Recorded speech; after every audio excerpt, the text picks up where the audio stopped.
Spinoza, The Ethics, Part 1, Concerning God. 1. By that which is self-cause, I mean that whose essence involves existence, or that whose nature can be conceived only as existing.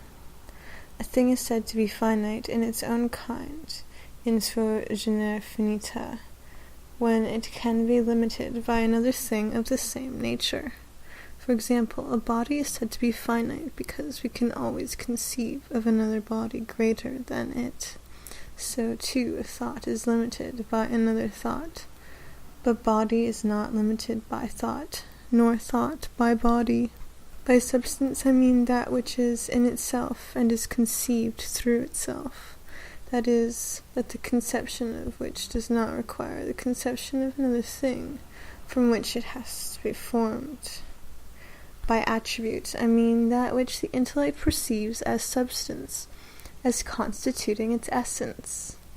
By mode, I mean the affections of substance, that which is in something else, and is conceived through something else. And by God, I mean absolute infinite being, that is, substance consisting of infinite attributes, each of which express eternal and infinite essence. Axioms. All things that are either in themselves or in something else. That which cannot be conceived through another thing must be conceived through itself. From a given determinate cause, there necessarily follows an effect. On the other hand, if there be no determinate cause, it is impossible that an effect should follow. The knowledge of an effect depends on and involves the knowledge of the cause. Things which have nothing in common with each other cannot be understood through each other. That is, the conception of the one does not involve the conception of the other. A true idea must agree with that of which it is the idea. Ideata. If a thing can be conceived as not existing, its essence does not involve existence. Proposition 1. Substance is by nature prior to its affections. Proposition 2. Two substances having different attributes have nothing in common. 3. When things have nothing in common, one cannot be the cause of the other. 4. Two or more distinct things are distinguished from one another either by the difference of the attributes of the substances or by the difference of the affections of the substances. 5. In the universe, there cannot be two or more substances of the same nature or attribute. 6. One substance cannot be produced by another. 7. Existence belongs to the nature of substance. 8. Every substance is necessarily infinite. 9. The more reality or being a thing has, the more attributes it has. 10. Each attribute of one substance must be conceived through itself. 11. God, or substance, consisting of infinite attributes, each of which expresses eternal and infinite essence, necessarily exists. 12. No attribute of substance can be truly conceived, from which it would follow that substance can be divided. 13. Absolutely infinite substance is indivisible. 14. There can be, or be conceived, no other substance but God. Whatever is in God, and nothing can be, or be conceived without God. 16. From the necessity of the divine nature, there must follow infinite things in infinite ways, modus. Everything that can come within the scope of infinite intellect. 17. God acts solely from the laws of his own nature, constrained by none. 18. God is the immanent, not the transitive cause of all things. 19. God, that is, all the attributes of God, are eternal. 20. God's existence and his essence are one and the same. 21.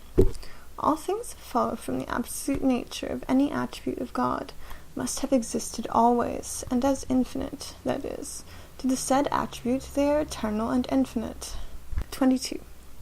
Whatever follows from some attribute of God, insofar as the attribute is modified, by modification that exists necessarily, and as infinite through that same attribute, must also exist both necessarily and as infinite.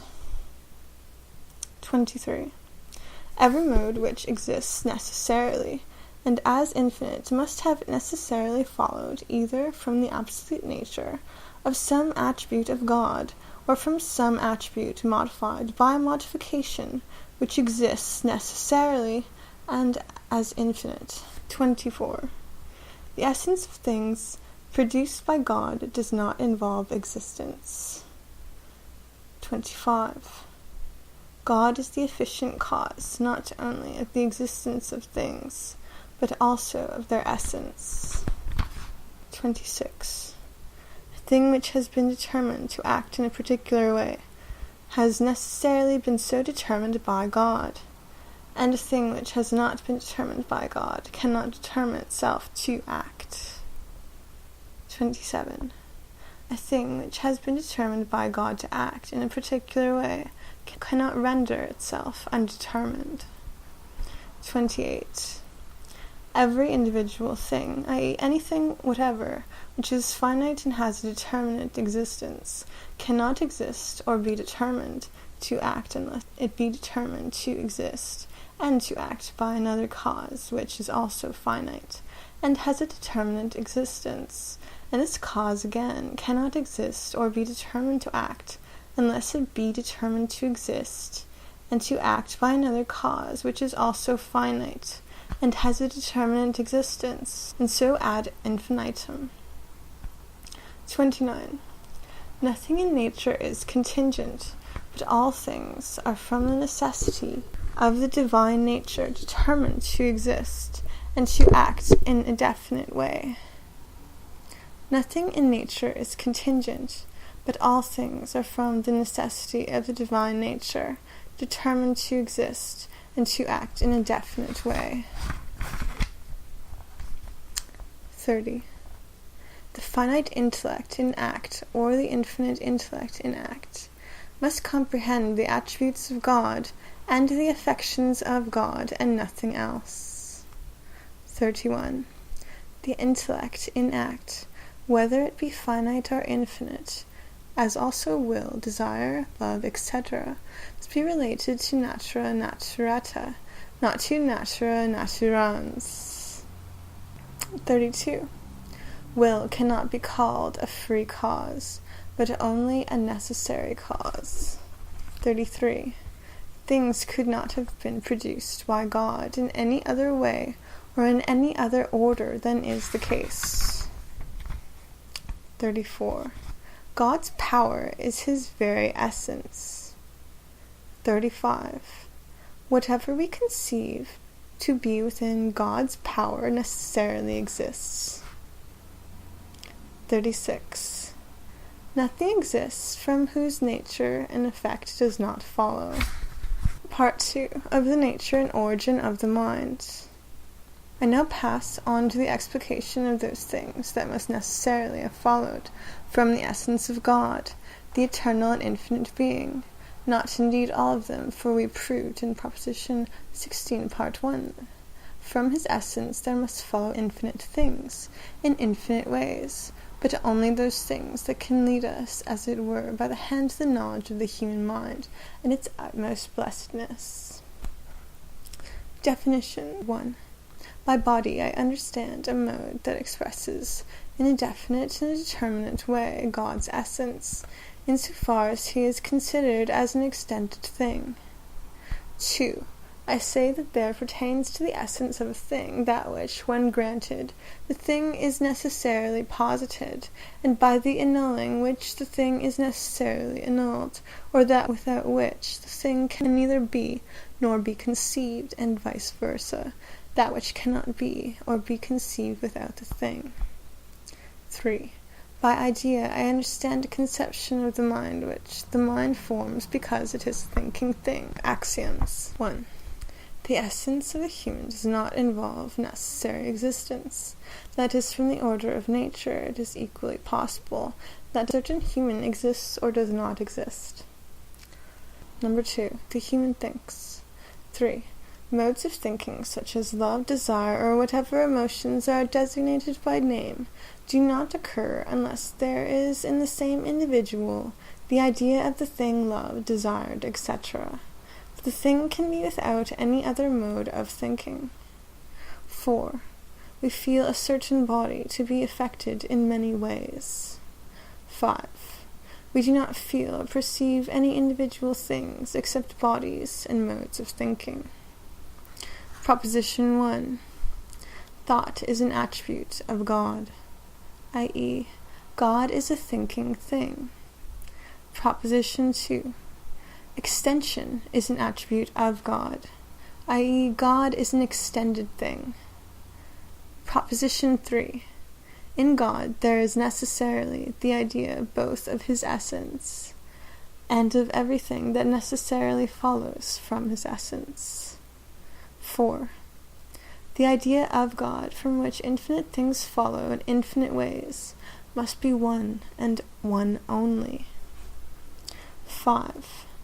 The formal being of ideas recognizes God as its cause only insofar as he is considered as a thinking thing, and not insofar as he is explicated by any other attribute, that is, the ideas both of God's attributes and of individual things recognize as their efficient cause, not the things of which they are ideas, that is, the things perceived, but God himself, insofar as he is a thinking thing. 6. The modes of any attribute have God for their cause only insofar as he is considered under that attribute, and not insofar as he is considered under any other attribute. 7. The order and connection of ideas is the same as the order and connection of things. 8. The ideas of non-existing individual things or modes must be comprehended in the infinite idea of God, in the same way as the formal essences of individual things or modes are contained in the attributes of God. 9. The idea of an individual thing existing in actuality has God for its cause, not insofar as he is infinite, but insofar as he is considered as affected by another idea of a thing existing in actuality, of which God is the cause insofar as he is affected by a third idea, and so infinitum. 10. The being of substance does not pertain to the essence of the human, i.e., substance does not constitute the forma of the human. 11. That which constitutes the actual being of the human mind is basically nothing else but the idea of an individual actually existing thing. 12. Whatever happens in the object of the idea constituting the human mind is bound to be perceived by the human mind. The idea of that thing will necessarily be in the human mind. That is to say, if the object of the idea constituting the human mind is a body, nothing can happen in that body without its being perceived by that mind. 13. The object of the idea constituting the human mind is the body, i.e., a definite mode of extension actually existing in nothing else. Postulates. 1. The human body is composed of very many individual parts of different natures, each of which is extremely complex. 2. Of the individual components of the human body, some are liquid, some are soft, and some are hard. 3. The individual components of the human body, and consequently the human body itself, are affected by external bodies in a great many ways. 4. The human body needs for its preservation a great many other bodies, by which, as it were, quasi, it is continually regenerated. 5. When a liquid part of the human body is determined by an external body to impinge frequently on another part which is soft, it changes the surface of that part, and impresses on it certain traces of the external body acting upon it. 6. The human body can move external bodies and dispose them in a great many ways. 14. The human mind is capable of perceiving a great many things, and this capacity will vary in proportion to varieties of states which its body can assume. 15. The idea which constitutes the formal being of the human mind is not simple, but composed of very many ideas. 16.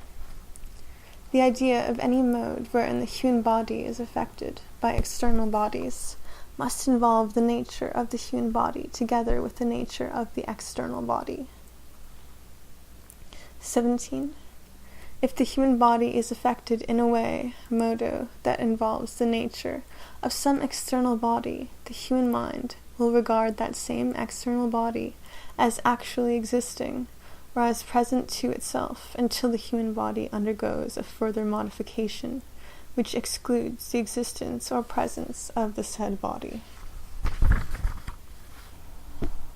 18. If the human body has once been affected by two or more bodies at the same time, when the mind afterwards imagines one of them, it will straightway remember the others too.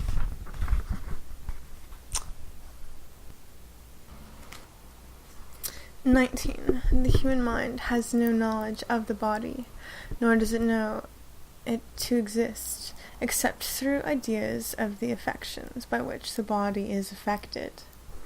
20.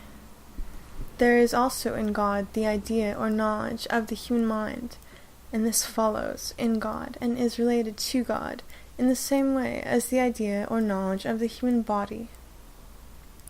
21. This idea of the mind is united to the mind in the same way as the mind is united to the body. 22. The human mind perceives not only the affections of the body, but also the ideas of those affections. 23. The mind does not know itself, except in so far as it perceives ideas of affections of the body. 24. The human mind does not involve an adequate knowledge of the component parts of the human body. 25. The idea of any affection of the human body does not involve an adequate knowledge of an external body. 26. The human mind does not perceive any external body as actually existing, except through the ideas or of affections of its own body. 27. The idea of any affection of the human body does not involve adequate knowledge of the human body. 28. The ideas of the affections of the human body, in so far as they are related only to the human mind, are not clear and distinct, but confused. 29. The idea of any affection of the human body does not involve adequate knowledge of the human mind. 30. We can have only a very inadequate knowledge of the duration of our body. 31. We can have only a very inadequate knowledge of the duration of particular things external to us. 32. All ideas are true in so far as they are related to God. 33. There is nothing positive in ideas whereby they can be said to be false. 34. Every idea which is in us is absolute, that is, adequate and perfect, is true. 35. Falsity consists in the privation of knowledge, which inadequate ideas, that is, fragmentary and confused ideas, involve. 36. Inadequate and confused ideas follow by the same necessity as adequate or clear and distinct ideas. 37. That which is common to all things, and is equally in the part as a whole, does not constitute the essence of any one particular thing. 38. Those things that are common to all things, and are equally in the part as in the whole, can be conceived only adequately. 39. Of that which is common and proper to the human body and to some external bodies by which the human body is customarily affected, and which is equally in the part as well as in the whole of any of those bodies, the idea also in the mind will be adequate. 40. Whatever ideas follow in the mind from ideas that are adequate in it are also adequate. 41. Knowledge of the first kind is the only cause of falsity. Knowledge of the second and third kind is necessarily true. 42. Knowledge of the second and third kind, and not knowledge of the first kind, teaches us to distinguish true from false. 43. She who has a true idea knows at the same time that she has a true idea and cannot doubt its truth. 44. It is not in the nature of reason to regard things as contingent, but as necessary. 45. Every idea of any body or particular thing existing in actuality necessarily involves the eternal and infinite essence of God. 46. The knowledge of the eternal and infinite essence of God, which every idea involves, is adequate and perfect. 47. The human mind has an adequate knowledge of the eternal and infinite essence of God. 48. In the mind there is no absolute or free will. The mind is determined to this or that volition by a cause, which is likewise determined by another cause, and this again by another, and so ad infinitum. 49. There is in the mind no volition, that is, affirmation and negation, except that which an idea, insofar as it is an idea, involves.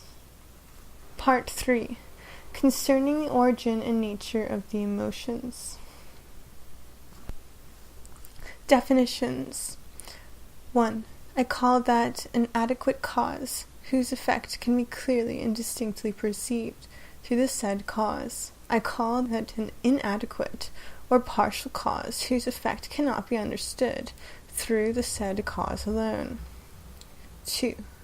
I say that we are active when something takes place in us or externally to us, of which we are the adequate cause, that is, by preceding definition, when from our nature there follows in us or externally to us something which can be clearly and distinctly understood through our nature alone. On the other hand, I say that we are passive when something takes place in us, or follows from our nature, of which we are the only partial cause. 3.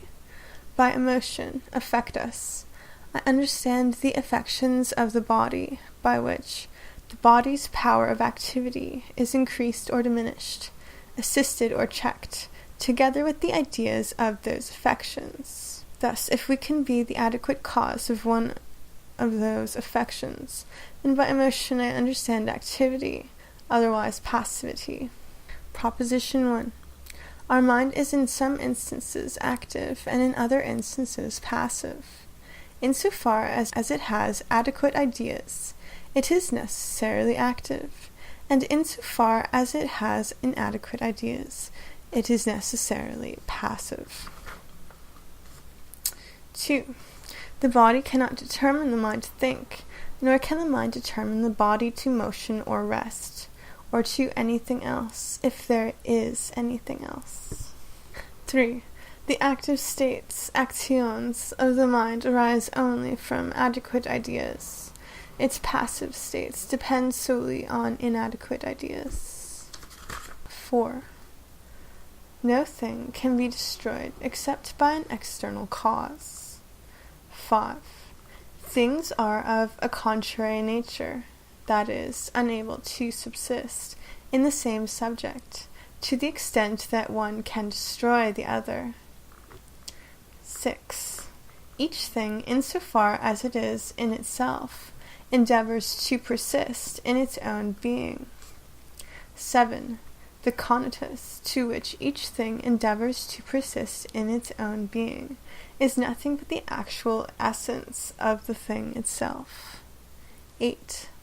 The conatus with which each single thing endeavors to persist in its own being does not involve finite time, but indefinite time. 9.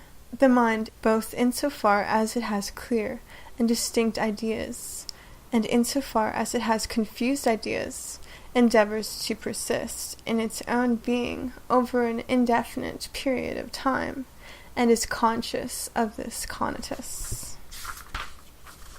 10. An idea that excludes the existence of our body cannot be in our mind, but is contrary to it. 11. Whatsoever increases or diminishes, assists or checks the power of activity of our body, the idea of the said thing increases or diminishes, assists or checks the power of thought of our mind. 12. The mind, as far as it can, endeavors to think of those things that increase or assist the body's power of activity. 13. When the mind thinks of those things that diminish or check the body's power of activity, it endeavors, as far as it can, to call to mind those things that exclude the existence of the former. 14. If the mind has once been affected by two emotions at the same time, when it is later affected by the one, it will also be affected by the other. 15. Anything can, indirectly, per accidens, be the cause of pleasure, pain, or desire. 16. From the mere fact that we imagine a thing to have something similar to an object that is wont to affect the mind with pleasure or pain, we shall love it or hate it, although the point of similarity is not the efficient cause of these emotions. 17. If we imagine that a thing which is wont to affect us with an emotion of pain has something similar to another thing which is wont to affect us with an equally great emotion of pleasure, we shall hate it and love it at the same time. 18.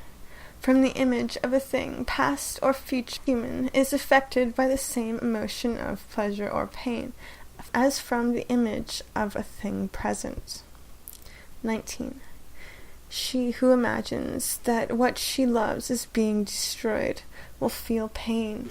If, however, she imagines that it is being preserved, she will feel pleasure. 20. She who imagines that a thing that she hates is being destroyed will feel pleasure. 21. She who imagines that what she loves is affected with pleasure or pain will likewise be affected with pleasure or pain, the intensity of which will vary with the intensity of the emotion in the object loved. 22. If we imagine that someone is affecting with pleasure the object of our love, we shall be affected with love towards them. If, on the other hand, we think that she is affecting with pain the object of one's love, we shall likewise be affected with hatred towards her. 23.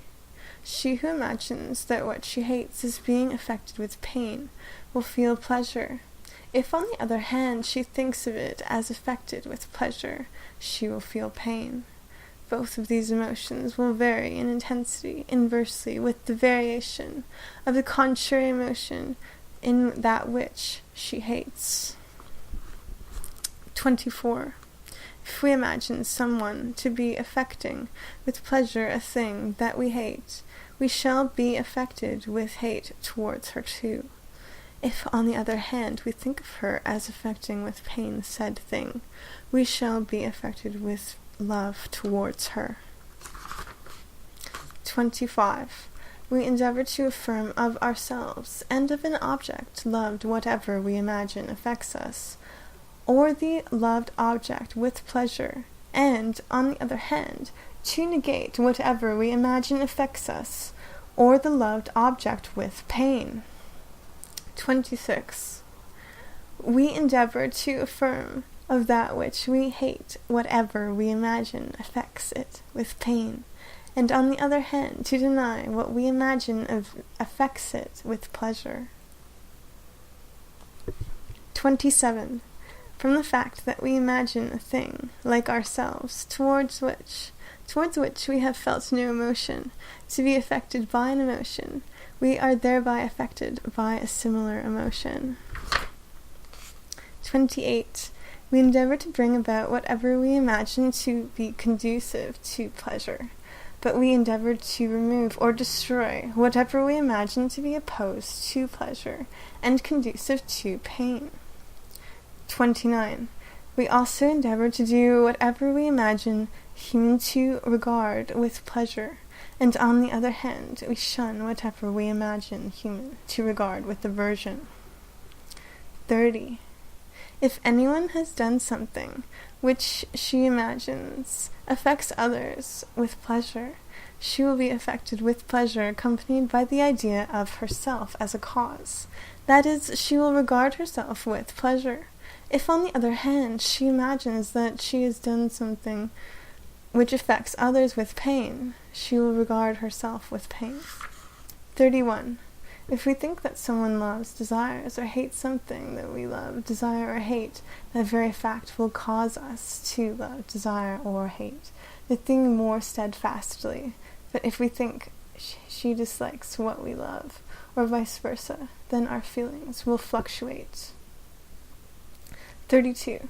If we think that someone enjoys something that only one person can possess, we shall endeavor to bring it about that she should not possess that thing. 33. If we love something similar to ourselves, we endeavor, as far as we can, to bring it about that it should love us in return. 34. The greater the emotion with which we imagine the object of our love is affected towards us, the greater will be our vanity. 35. If anyone thinks that there is between the object of her love and another person the same or of a more intimate bond of friendship than there was between them when she was alone used to possess, loved the object love, she will be affected with hatred towards the object love, and will envy her rival. 37. The desire arising from pain or pleasure, hatred or love, is proportionally greater as the emotion is greater. 38. If anyone has begun to hate the object of her love to the extent that her love is completely extinguished, she will, other things being equal, bear greater hatred towards it than if she had never loved it, and her hatred will be proportionate to the strength of her former love. 39. She who hates someone will endeavor to injure her, unless she fears that she will suffer a greater injury in return. On the other hand, she who loves someone will by that same law endeavor to benefit her. 40. She who imagines she is hated by someone to whom she believes she has given no cause for hatred will hate her in return. 41. If anyone thinks that she is loved by someone and believes that she has given no cause for this, she will love her in return. 42. She who moved by love or hope of honor has conferred a benefit on someone will feel pain if she sees that the benefit is ungratefully received. 43. Hatred is increased by reciprocal hatred, and may, on the other hand, be destroyed by love. 44. Hatred that is fully overcome by love passes into love, and the love will therefore be greater than if it had not been preceded by hatred. 45. If anyone imagines that someone similar to herself is affected with hatred towards a thing similar to herself which she loves, she will hate her. 46. If anyone is affected with pleasure or pain by someone of a class or nation different from her own, and the pleasure or pain is accompanied by the idea of that person as its cause. Under the general category of that class or nation, she will love or hate not only her, but all of that same class or nation. 48. Love and hatred towards, say, Peter, are destroyed if the pain involved in the latter and the pleasure involved in the former are associated with the idea of a different cause, and both emotions are diminished to the extent that we think Peter not to have been the only cause of either emotion. 49. Love and hatred towards a thing that we think of as free must both be greater, other conditions being equal, than towards a thing subject to necessity. 50. Anything can be the indirect cause of hope or fear. 51. Different humans can be affected in different ways by one and the same object, and one and the same human can be affected by one and the same object in different ways at different times. 52. To an object that we have previously seen in conjunction with others, or that we imagine to have nothing but what is common to many other objects, we shall not give as much regard as that which we imagine to have something singular. 53. When the mind regards its own self and its power of activity, it feels pleasure, and the more so, the more distinctly it imagines itself and its power of activity. 54. The mind endeavors to think only of the things that affirm its power of activity. 55. When the mind thinks of its own impotence, by that very fact it feels pain. 56. There are as many kinds of pleasure, pain, desire, and consequently of every emotion that is compounded of these, such as vacillation, or of every emotion that is derived from these, love, hatred, hope, fear, etc., as there are kinds of objects by which we are affected. 57. Any emotion of one individual differs from the emotion of another to the extent that the essence of the one individual differs from the essence of the other. 58. Besides the pleasure and desire that are passive emotions, there are other emotions of pleasure and desire that are related to us, insofar as we are active. 59. Among all the emotions that are related to the mind, insofar as it is active, there are none that are not related to pleasure or desire. Definitions of the emotions. 1. Desire is the very essence of the human, insofar as her essence is conceived as determined to any action from any given affection of itself. 2. Pleasure is the human's transition from a state of less perfection to a state of greater perfection. 3. Pain is human's transition from a state of greater perfection to a state of less perfection. Part 4. Definitions. By good I mean that which we certainly know to be useful to us. By bad I understand that which we certainly know to be an obstacle to our attainment of some good. 3. I call individual things contingent insofar as, in attending only to their essence, we find nothing that necessarily posits their existence or necessarily excludes it. I call individual things possible insofar as, in attending to the causes by which they should be brought about, we do not know whether these causes are determined to bring them about.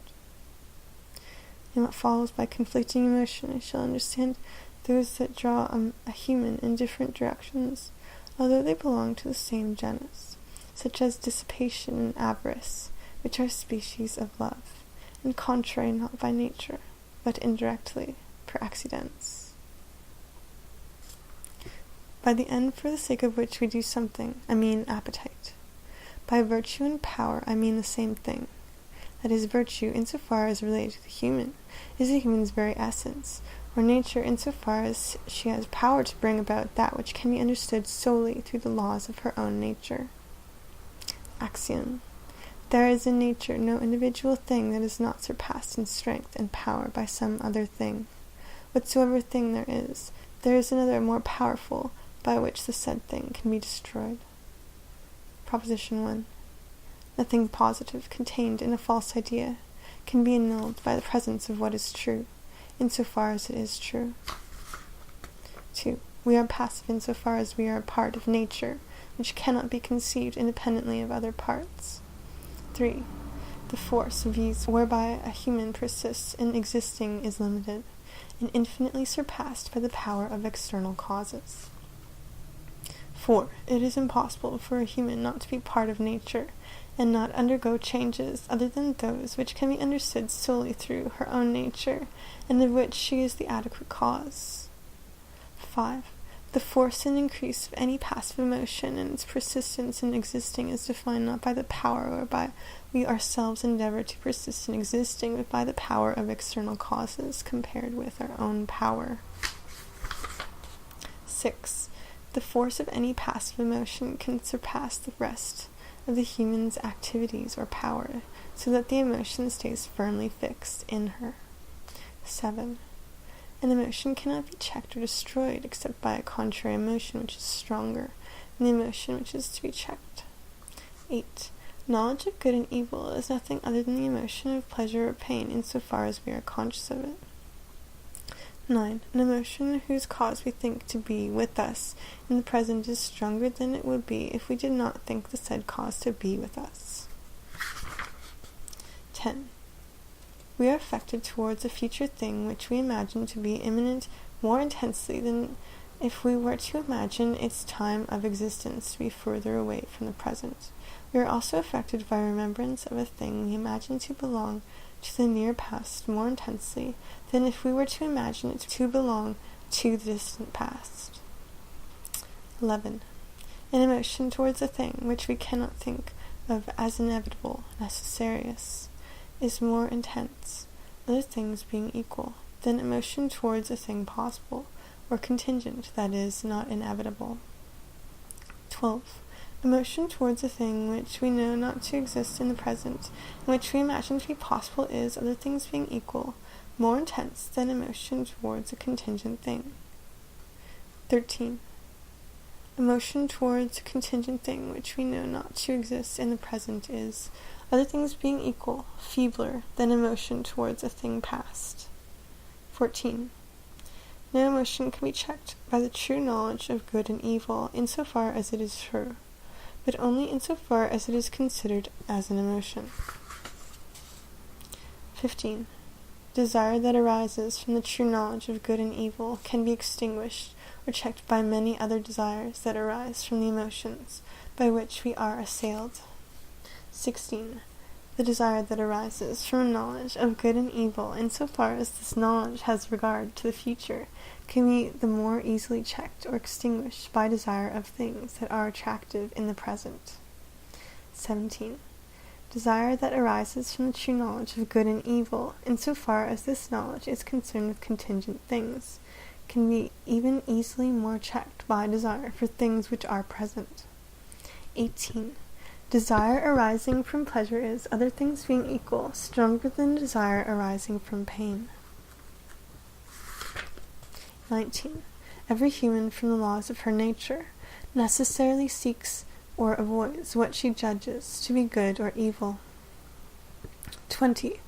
The more every human endeavors and is able to seek her own advantage, to preserve her own being, the more she is endowed with virtue. On the other hand, insofar as she neglects to preserve what is to her advantage, her own being, to that extent she is weak. Virtue is human power which is defined solely by the human essence, that is, defined solely by the conatus, whereby the human endeavors to persist in her own being. 21. Nobody can desire to be happy, to do well, and to live well, without at the same time desiring to be, and to live, that is, actually to exist. 22. no virtue can be conceived as prior to this one, namely the conatus to preserve oneself. 23. Insofar as a human is determined to some action from the fact that she has inadequate ideas, she cannot be said, without qualification, to be acting from virtue. She can be said to be doing so only insofar as she is determined from the fact that she understands. 24.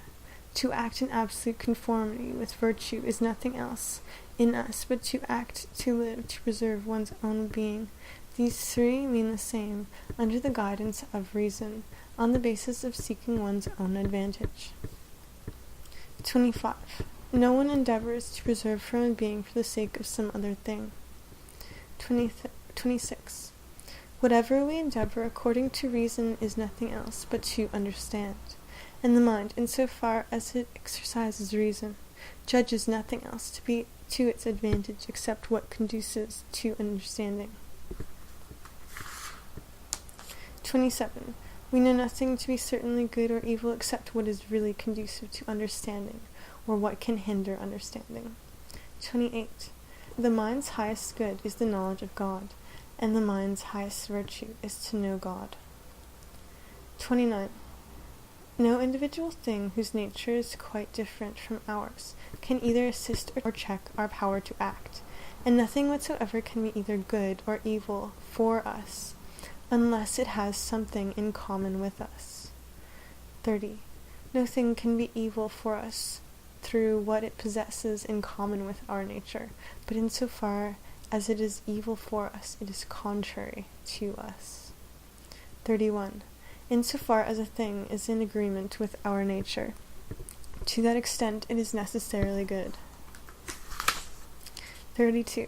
Insofar as humans are subject to passive emotions, to that extent they cannot be said to agree in nature. 33.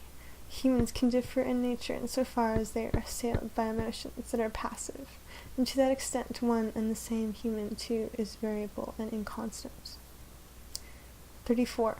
Insofar as humans are assailed by emotions that are passive, they can be contrary to one another. 35. Insofar as humans live under the guidance of reason, to that extent only do they necessarily agree in nature, always. 36. The highest good of those who pursue virtue is common to all, and all can equally enjoy it. 37.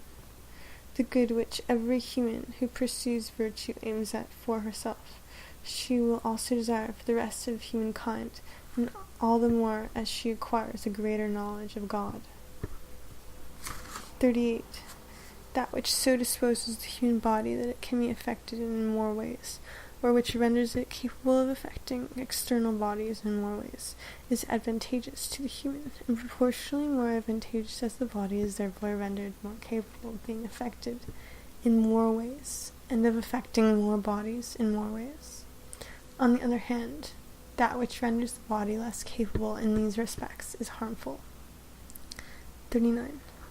Whatever is conducive to the preservation of the proportion of motion and rest, which the parts of the human body maintain towards one another, is good, and those things that effect a change in the proportion of motion and rest of the parts of the human body to one another are bad. 40. Whatever is conducive to human social organization, or causes humans to live in harmony, is advantageous, while those that are introduced discordant state are bad. 41. Pleasure is not in itself bad, but good. On the other hand, pain is in itself bad. 42. Cheerfulness cannot be excessive, it is always good. On the other hand, melancholy is always bad. 43. Titillation can be excessive and bad, but anguish can be good to the extent that titillation or pleasure is bad. 44. Love and desire can be excessive. 45. Hatred can never be good. 46. She who lives by the guidance of reason endeavors as far as she can to repay with love or nobility another's hatred, anger, contempt towards herself.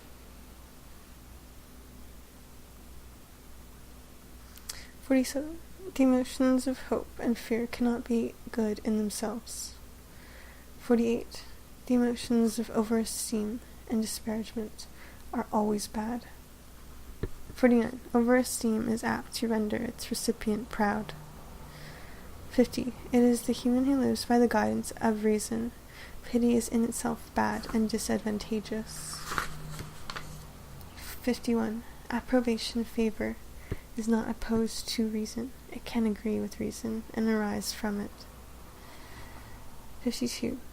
Self-contentment can arise from reason, and only that self-contentment which arises from reason is the highest there can be.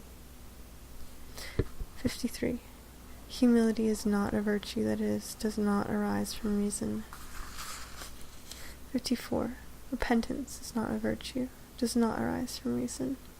She who repents of her action is doubly unhappy or weak. 55. Extreme pride or self-abasement is extreme ignorance of oneself. 56. Extreme pride or self-abasement indicates extreme weakness of character. 57. The proud human loves the company of parasites or flatterers, and hates the company of those of noble spirit. 58. Honor is not opposed to reason, but can arise from it. 59. In the case of all actions to which we are determined by passive emotion, we can be directed thereto by reason, without that emotion.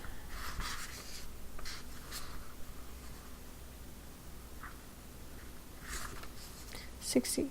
Desire that arises from the pleasure or pain that is related to one or more, but not all parts of the body, takes no account of the advantage of the whole human. 61. Desire that arises from reason cannot be excessive.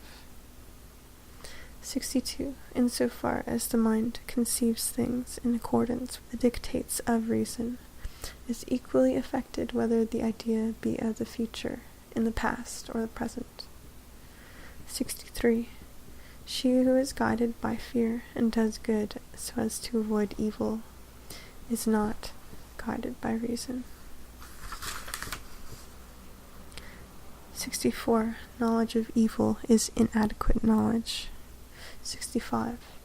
By the guidance of reason we pursue the greater of two goods and the lesser two evils. 66. Under the guidance of reason, we seek a future greater good in preference to a lesser present good, and a lesser present evil in preference to a greater future evil. 67. A free human thinks of death least of all things, and her wisdom is meditation of life, not of death. 68. If humans were born free, they would form no conception of good and evil as long as they were free. 69. The virtue of a free human is seen to be as great in avoiding dangers as in overcoming them. 70. The free human who lives amongst ignorant people tries as far as she can to avoid receiving favors from them. 71. Only free humans are truly grateful to one another. 72. The free human never acts deceitfully, but always with good faith. 73. The human who is guided by reason is more free in a state where she lives under a system of law than in solitude where she obeys only herself. Part 5.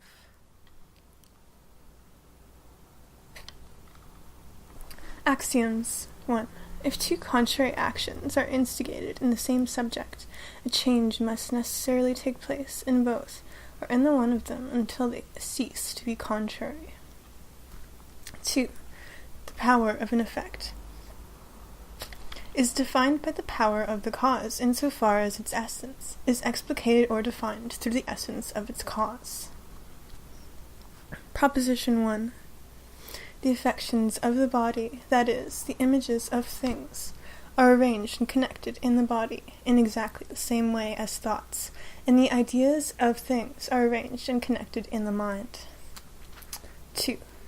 If we remove an agitation of the mind or emotion from the thought of its external cause, and join it to other thoughts, then love or hatred towards the external cause, and also vacillations that arise from these emotions, will be destroyed. 3. A passive emotion ceases to be passive emotion as soon as we form a clear and distinct idea of it. 4. There is no affection of the body, of which we cannot form a clear and distinct conception.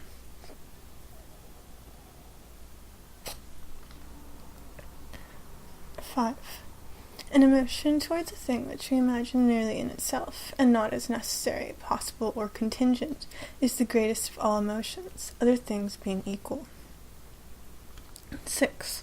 Insofar as the mind understands all things as governed by necessity, to that extent it has greater power over emotions, i.e., it is less passive in respect of them. 7.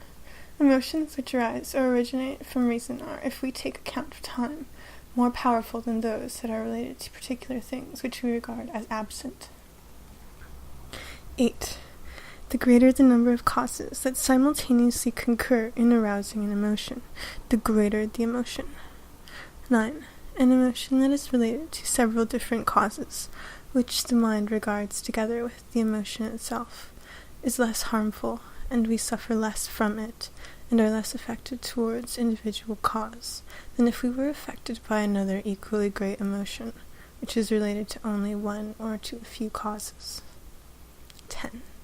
As long as we are not assailed by emotions that are contrary to our nature, we have the power to arrange and associate affections of the body according to the order of the intellect.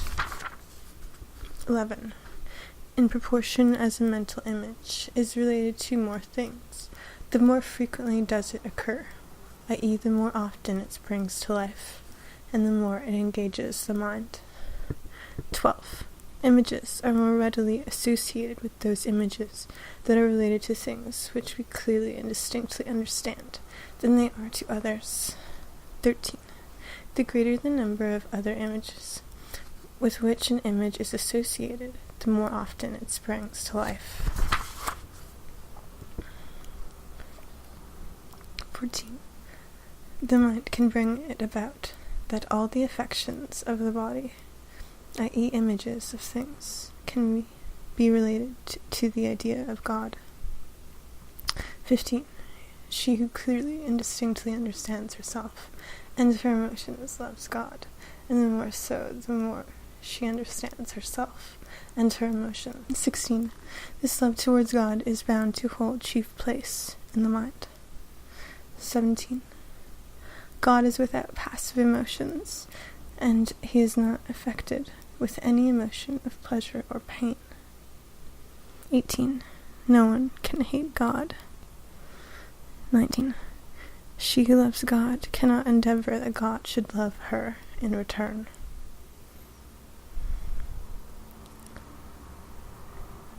20. This love towards God cannot be tainted with emotions of envy or jealousy, but is more fostered as we think more men, more humans, to be joined to God by the same bond of love. 24. The more we understand particular things, the more we understand God. 25. The highest conatus of the mind and its highest virtue is to understand things with the third kind of knowledge.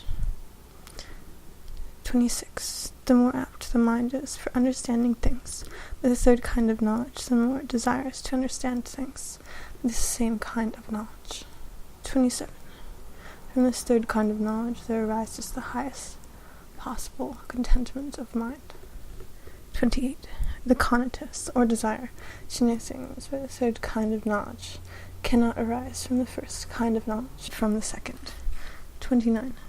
Whatever the mind understands under a form of eternity, it does not understand from the fact that it conceives the present actual existence of the body, but from the fact that it conceives the essence of the body under a form of eternity.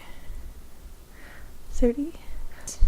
Our mind, insofar as it knows both itself and the body under a form of eternity, necessarily has a knowledge of God, and knows that it is in God and is connected through God.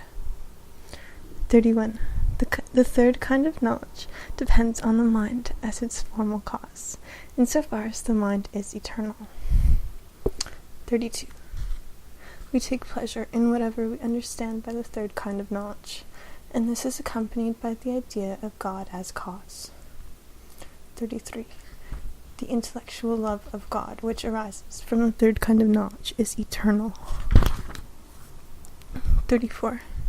It is only while the body endures that the mind is subject to passive emotions. 35. God loves himself with an infinite intellectual love. 36. The mind's intellectual love towards God is the love of God, wherewith God loves himself, not insofar as he is infinite, but insofar as he can be explicated to the essence of the human mind considered under a form of eternity. That is, the mind's intellectual love towards God is part of the infinite love, wherewith God loves himself.